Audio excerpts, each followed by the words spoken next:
Makanya ya mungkin kalau dikategorikan lelah kita itu mungkin tidak sia-sia berarti ya kalau lelahnya kita itu untuk mendekatkan diri kepada Allah ya Ummu Naila. Insya Allah. Terutama sabar nih Ummu Naila, dengan tema yang saat ini kita ambil. Apa dalam saat ini pandemik memang kita diperlukan sabar ya tentu, tapi adakah solusi atau ikhtiar kita dari segi realnya gitu? Gimana tuh mendapat Umi untuk sharingnya? Ya, tentunya yang pertama kali ya kita menyikapi kondisi pandemi seperti ini, kita harus memahami bagaimanakah Allah memerintahkan kita sebagai seorang muslim menyikapi menyikapi permasalahan ini atau pandemi yang kita alami ini. Tentunya di dalam hadis riwayat Muslim dikatakan bahwa semua perbuatan manusia itu menuju kepada kebaikan. Ya, apabila dia mendapatkan kesenangan, maka yang dirasakan oleh kaum muslimin adalah bersyukur, gitu ya. Dan sebaliknya, apabila kaum muslim ini mendapatkan cobaan atau ujian dari Allah Subhanahu Wa Taala, maka yang dilakukan oleh manusia ini adalah bersabar. Ya, tentunya aktivitas bersabar itu bukan berarti pasrah nih ya Bu An. Ya, artinya kita bukan berarti diam-diam saja di rumah, ya udahlah katanya stay at home, ya udah diam aja di rumah tapi kita nggak ada upaya. Nah, ini sesuatu hal yang sangat tidak match dengan kata-kata seorang muslim. Kenapa seperti itu? Karena sejatinya seorang muslim itu ketika dia diberikan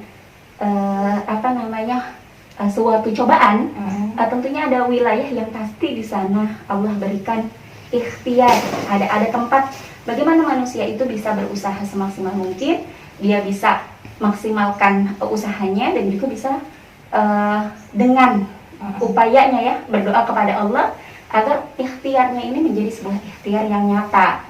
Lalu apa sih yang bisa kita lakukan gitu kan ya tadi pertanyaannya Bu Ani terkait dengan apa yang bisa kita lakukan. Tentunya di dalam mengisi kekosongan waktu kita selama stay at home ya, kita bisa melakukan aktivitas positif. Seperti misalnya kita terus mengkaji tentang Islam ya, dimana karena waktu yang diberikan oleh Allah itu kepada manusia semuanya sama, tetapi setiap kualitas waktu ya kan, quality time-nya itu berbeda-beda dari setiap orang. Maka dari situlah kemudian siapakah yang mau menjadi orang-orang yang beruntung, siapa juga yang mau menjadi orang-orang yang merugi ya kan, sebagaimana dalam surat Al-Asr kan. Maka dari itu hal yang harus kita lakukan adalah memaksimalkan upaya kita untuk terus mendekatkan diri kepada Allah. Salah satunya misalnya ya seperti ini, terus senantiasa aktif di dalam kajian online. Artinya terus kita men-charger diri kita gitu ya, mengupgrade diri kita agar kita tuh nggak merasa bahwa ini ada kesempatan waktu untuk takarub kepada Allah tapi nggak tahu nih gimana caranya gitu.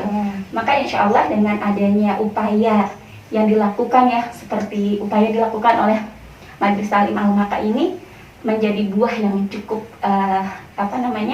bermanfaat bagi umat ya, agar umat itu benar-benar merasa bahwa oh saya tidak bingung lagi nih mau ngapain. Lalu kemudian langkah real lainnya yang bisa kita lakukan ketika kita berada di masa PSBB seperti ini, tentu sesuatu yang sangat sulit ya, karena apa, kita terbatas keluar rumah, terus kemudian mungkin dari sisi pendapatan berkurang pendapatan kita merasa ya Allah kok jadi berubah banget gitu ya. Yang tadinya mungkin rezekinya berlimpah gitu kan, sekarang mesti ditutup gitu kan, karena ada beberapa sektor yang memang harus ditutup oleh pemerintah. Maka tentunya yang harus kita yakinkan adalah keyakinan akidah kita terhadap arizku minallah. Arizku biyadillah gitu. Artinya rizki itu datangnya dari Allah, rizki itu adanya di tangan Allah. Jadi apa yang harus kita bisa lakukan? Ya bunda-bunda bisa berkreativitas gitu ya di dalam rumah. Misalnya, oh saya jago masak, lalu saya punya pikiran untuk menjual lah gitu kan ya.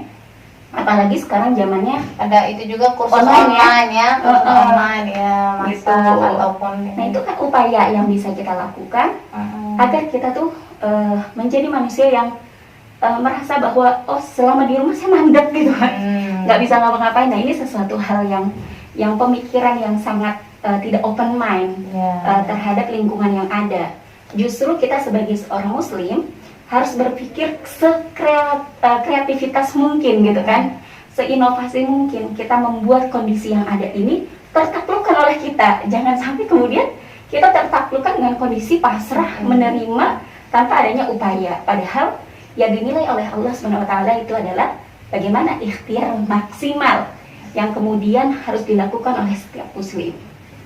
Sehingga bunda-bunda MTL Maka ini ya bisa berinovasi, berkreativitas meskipun tidak terjangkau gitu ya, maksudnya kita nggak bisa akses keluar rumah gitu ya, meskipun kita di stay at home bunda-bunda. Artinya stay at home itu bukan menjadi hambatan bagi kita semua untuk bisa berinovasi atau berkreativitas sebaik mungkin. Apalagi saya yakin deh ibu-ibu di MTL Maka ini adalah orang-orang yang cerdas ya, yang bisa melakukan inovasi sebaik mungkin gitu di tengah-tengah wabah. Apalagi kalau misalnya bunda-bunda ini punya ide-ide yang cemerlang gitu ya, untuk memanfaatkan kondisi yang ada agar kondisi yang ada itu bisa tertakluk sama bunda-bunda semuanya. Itu adalah cerminan seorang muslim gitu. Jadi muslim tidak boleh pantang menyerah dengan segala situasi yang ada, tetapi kaum muslim itu harus senantiasa berinovasi dengan kondisi-kondisi yang ada, sehingga kita merasa bahwa kita seorang muslim bukanlah muslim yang bodoh gitu dan menyerah dengan situasi, atau muslim yang terbelakang gitu kan ya. Insya Allah kita adalah muslim-muslim yang memang mengikuti bagaimana kemudian perjalanan kehidupan kita itu senantiasa sesuai dengan syariatnya Allah. Maka dari itu ya saya mengajak semua kepada bunda-bunda MTL Maka rahimakumullah agar senantiasa terus berinovasi ya, menaklukkan kondisi yang ada. Jangan sampai kemudian kita yang malah tertaklukkan dengan kondisi tersebut. Gitu mungkin ya. Alhamdulillah. Baik Ummu Naila, alhamdulillah, terima kasih sharing-sharingnya. Jadi benar-benar bunda-bunda soleha MTA Maka yang dirahmati Allah Subhanahu Wa Taala. Dari sharingnya Ummu Naila kita bisa menarik inti dari benang merahnya ya, bahwa di saat seperti ini pandemi COVID-19 yang mengharuskan kita stay at home, dengan tiba-tiba nih Ummu Naila ya, kalau Disneyland itu kehilangan magicnya, kemudian kota Paris kehilangan romantisnya, kota New York juga kehilangan hingur-bingurnya, bahkan tembok Cina juga kehilangan kekokohan bangunannya tuh Ummu Naila. Dan mendadak kota Mekah pun menjadi kosong. Maka dari itu kita jangan pernah berpikiran negatif dengan situasi yang ada, menjadikan kita berpikir negatif bahwa insya Allah sabar dan lelahnya kita pasti akan selalu berbuah jannah. Insya Allah ya. Ya, baik Ummu Naila, terima kasih waktunya untuk sharing bersama MTA Maka. Saya dengan Ani Nur Sakinah mohon maaf apabila ada kesalahan, karena kesalahan datangnya dari saya pribadi dan kebaikan selalu datang dari Allah Subhanahu Wa Taala. Semoga kita selalu berdoa kepada Allah bahwa Allah akan menghilangkan COVID-19 ini dengan segera. Amin. Untuk di seluruh dunia ya. Amin. Semoga COVID-19 segera hilang dari dunia dan kita menjadi sosok yang lebih bermunajat kepada Allah dalam situasi apapun, bahwa seorang muslim tidak boleh menyerah dan tidak boleh berkeluh kesah, dan benar-benar menjadikan kita menjadi sosok yang terbaik di dunia ini. Baik, akhir kata saya tutup kajian online Majlis Ta'lim Al Maka hari ini. Assalamualaikum warahmatullahi wabarakatuh.